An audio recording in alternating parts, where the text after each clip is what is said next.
So go back to Nashville and trying to join this new team because you hadn't played in another organization. What is that whole thing like, aside from the COVID and all that, but just joining this new organization and one that is so well respected? Yeah, and that was a big, deciding factor in me signing here. I had some other options, and I think just like the esteem that people around the league hold the Poyle family in, like, I've had a lot of ex-players call me and be like, I had guys who played for them later in the career telling me, like, I signed in Washington because David was there and I wanted to play for him again. And so that to me was like, I've been around you guys a lot, and I think, that's something I value, like, what this organization, is and sort of the standard they hold themselves to. That was something that I really wanted to be a part of.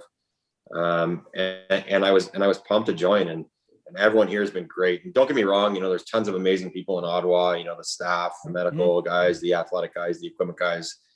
And that sort of carried over here, and combine that with sort of the way this franchise handles itself. It seemed like a great fit.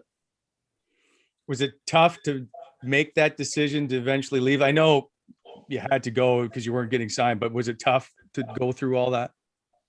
Yeah, it wasn't easy for sure. I kind of, and again, Mets have been around a lot of guys who have gone new places. By a certain point in the season when there hasn't been serious contract talks that, the writing's on the wall, right? So that's when you start kind of weighing your options, and, you start dreaming about places you want to go. But I do think I underestimated the transition. Like, I had put so much pressure on myself. Like, I wanted to come in here and I was like, yeah, I want to be tough. I want to be good defensively. I want to chip in offensively. I had a good year offensively last year. I want to chip in. I want to be a good teammate. I want to be a leader. I want to help the coaches out. And then you forget to sort of just like take care of your house and play your game. And I think I had, I started the season out really well, and then I had a bit of a lull where I let all these things sort of become the priority instead of just focusing on my game. So I really underestimated, I think, how difficult that transition would be. And then I really started to settle in, felt great, was playing good hockey, and got hurt. And it's just sort of the way it is. But, I wouldn't change it for sure. I've met some great people here, and I do love being here.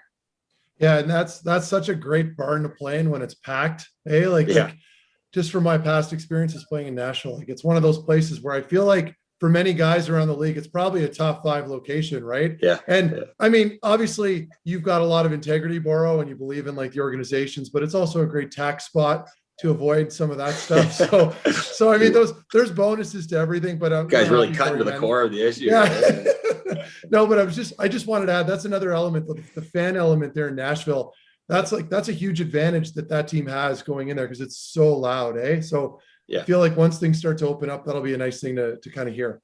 I mean, there really is a lot of upside to playing in a market like this. Like, how many times back did we play games there, and after warm-ups, you're like, all right, boys, survive the first 10 minutes here, like, weather the storm, Yeah. Like, that was classic Predators hockey when you used to come here. They'd have these like big physical aggressive teams, and they would come out flying the first 10 minutes. And I was like, I want to be on the giving end of that, So yeah, I mean, it sucks that the world landscape is what it is right now, and sporting landscape is what it is right now. But I'm really looking forward to that next year, and you can even kind of see it a little bit now. We have more fans in the building now.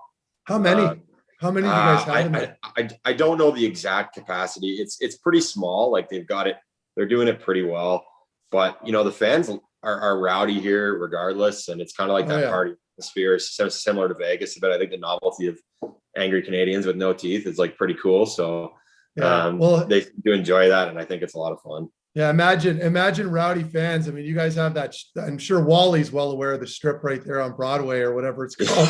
So you've got all these people having a great time and then going down to the game. I envy that for sure.